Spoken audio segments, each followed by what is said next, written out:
people of the World Wide Web. So this is Cypher Sigma Screen Time. It is the weekend. It is movie review time. Yes, at the new cinema, managing's getting to go once a week. Cost me a little more, but hey, I don't care. So this week's movie is Companion. So this was a little bit of a blind watch. I know the trailer had been up before and I didn't pay too much attention. So the first bit's going to be a bit, as far as I'm aware, as Companion, it is a boyfriend and a girlfriend. You see them kind of tied up round the table. It seems their relationship has gone a little bit downhill when they're trying to kill each other and you're not quite sure why. That is the premise of the trailer. Now, I will say off the bat, there is little clips in between the credits at the beginning. I don't think there's anything at the end. I didn't stay. It was quite late when I did see this movie. And the trailer did a very good job of hiding the actual story of this. And I will get more into it. So we'll put the spoiler warning up and we shall get into it. So, but just before we go, there is a very small cast. I think it's about 12 people. The main one you have is Sophie Thatcher. She is the girlfriend, or she is called Iris. She is the girlfriend of the main character, Josh, who is played by Jake Quaid. And then you have kind of 6 other people there. You have Megan Suri as Kat. She is dating Rupert Friend in this, who is Sergey, a kind of Russian, believed to be mobster. And then you have Harvey Gillian as Eli and Lucas Gage as Patrick, a gay couple in this. And this evolves around these 6 people essentially. So the movie starts. You have Iris. She's shopping through the supermarkets. She sees Jake Quaid's character Josh, and they kind of have a fall in love. And she says about basically when you have all these emotions. When you first meet someone, you kind of know they're the one and that's it. And I've only had this 2 times. One when I met Josh and the second time when I kill him. Which you're a bit like, well, what the hell is going on here? Then kind of you have this scene, as I say, she's walking around the supermarket and stuff like this. And then it kind of flashes to another one. They're a couple, they're in a car, they're driving along and they're obviously driving to some destination. They have a self-driving car. It drives them to down this big windy road to this massive house, and essentially you find out that Josh's friends are all at this house. Kind of, it's supposed to be what they said, kind of a small kind of gathering at a kind of chalet type thing. It's this massive mansion and around this massive lake, and this person has it all to themselves. Josh and Iris are basically talking to each other in the car, and she's saying like, I really want your friends to meet me, and I know Kat doesn't like me, blah blah blah blah. And Josh is also just try to be nice and stuff like this. And this is then obviously they go into the house, they meet all the people, and then they start to get like introductions.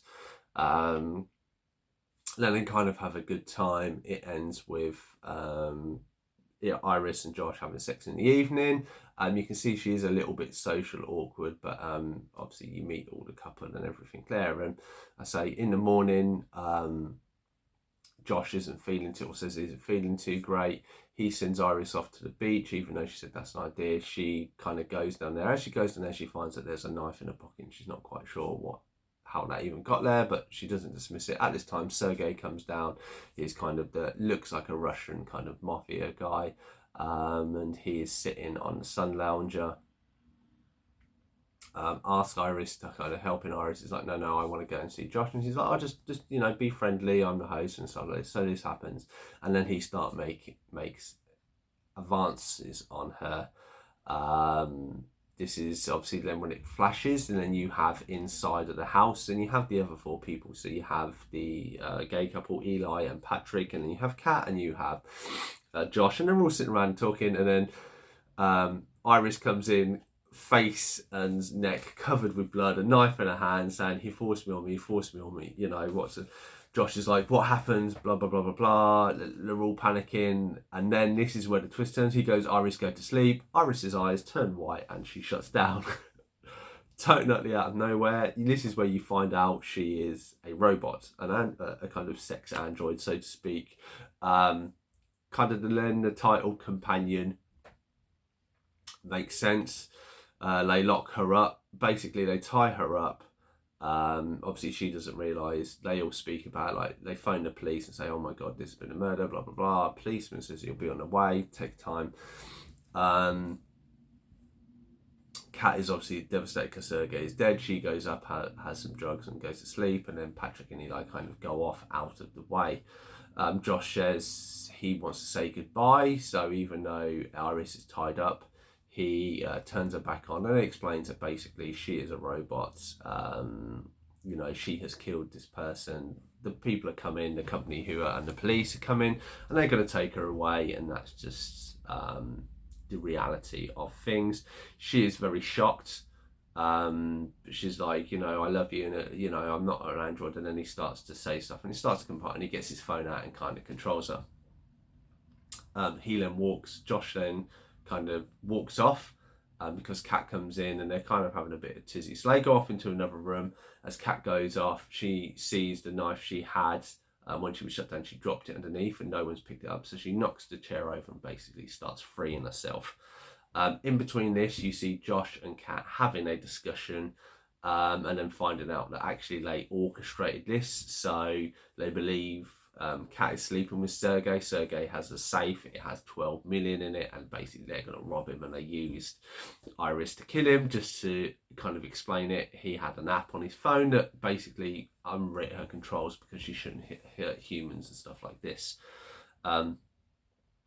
On her realising that she was controlled, she gets a knife, she breaks free. Josh is coming back in. Josh goes to shut her down, and she punches him in the throat, and he's unable to speak the command. She runs off.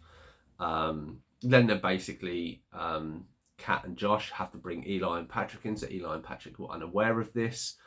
They say, look, there's 12 million, we'll split it 3 ways. Eli's like, why are you saying it in front of Patrick? You can't say that. And then magically, Eli shuts Patrick down, and Patrick is also a robot. Like, what the hell, where's this coming from? It seems to be, you know, these people have these companions. Essentially, what then leads to is them corrupting, basically. They split off, go and find him. She manages to escape, but inadvertently kills Eli. This sends Patrick into a downward spiral. Patrick then gets converted to kind of evil mode, and he goes hunting. He ends up killing Kat. And then it's kind of, you have the Josh and Iris kind of all tied up, trying to, you know, Josh thinks he has the upper hand and then ends up losing his life. Patrick kills himself because he realises what he's done and killed by losing Eli. And Iris then sets on kind of her new life with all the money and everything else that she's got away with. So yeah, so what did I think of the movie? I did really enjoy it. As I say, I think it was an alright movie for the most part. The fact that there are robots and stuff like this, and this was hidden outside of the trailers and stuff, I thought was brilliant. So I rate this as a 6.3 out of 10. It was alright acting and stuff, and it's a small cast list. I think the twist was the thing that made it more for me. And I did enjoy it. It wasn't, I think, just over an hour and a half long as well, so it wasn't too bad. The things, as I say, the things that kind of didn't work for me, as I say, the cast were all right, and I say having a twist, but once the twists are all out of the way, there isn't too much to the story. There is a wine opener that keeps appearing, and you kind of know what's going to happen. It's a very bit predictable once the twists have come out, I feel.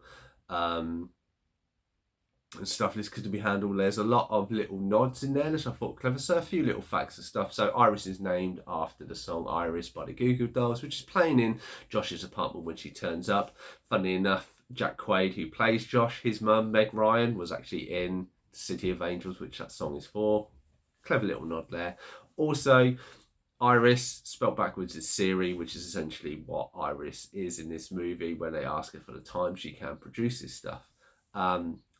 I thought it was a little clever. Again, Patrick then being turned evil, he ends up wearing a police uniform, which is supposedly references to Terminator 2, if you've seen that, because you have the actor Patrick, I can't remember his last name now, he played the T-2000, I think it was, the liquid metal. I think that's T-2000. If I've got it wrong, apologies.